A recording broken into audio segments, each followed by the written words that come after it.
Good morning, St. Peter's. My name's Emma Bray.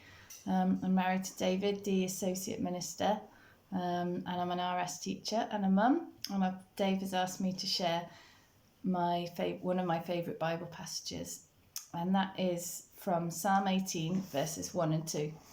But before I read it, I just want to read the bit before it about where David was at. So it says, "To the leader, a psalm of David, the servant of the Lord, who addressed the words of this song to the Lord on the day when the Lord delivered him from the hand of all his enemies and from the hand of Saul. So he said, I love you, O Lord, my strength.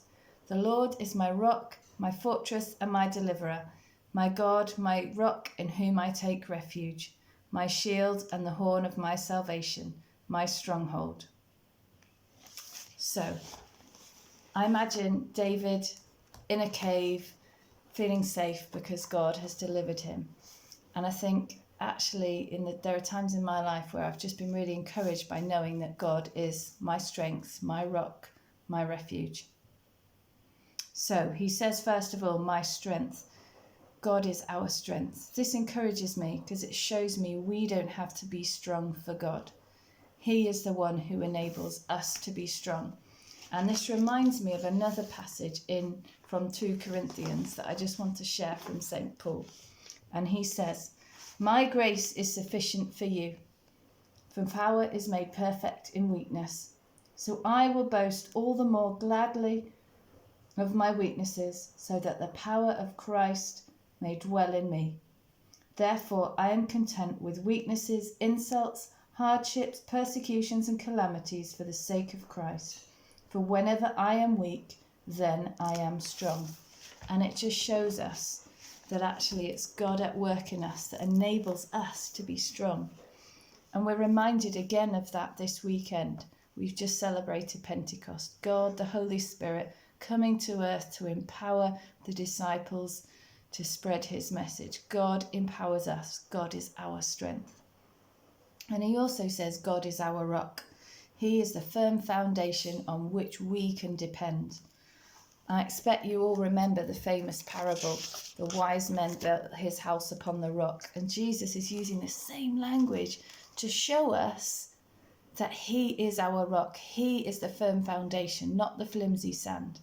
But we want our lives to be built on Jesus, to be built on God, that firm rock.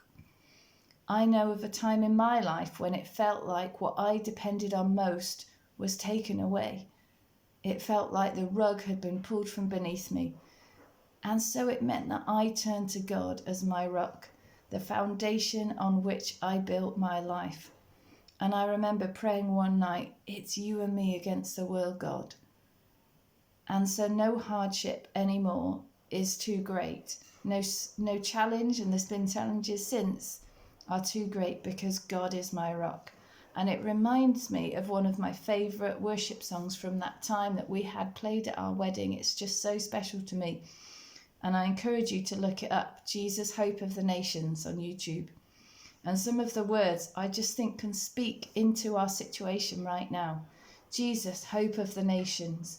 Jesus, comfort for all who mourn. You are the source of heaven's hope on earth. Jesus, light in the darkness. Jesus, truth in each circumstance. You are the source of heaven's light on earth. In history you lived and died. You broke the chains. You rose to life. And this is the favourite bit for me. You are the hope living in us. You are the rock in whom we trust. You are the light shining for all the world to see. So he is our rock.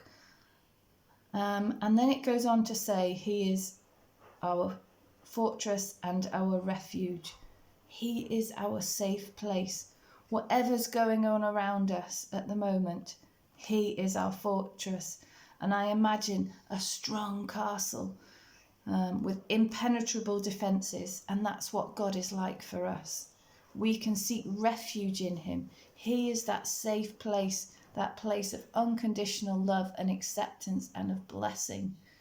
You know, what do people require when they go to a refuge? Safety, love, acceptance, provision. And God is all those things.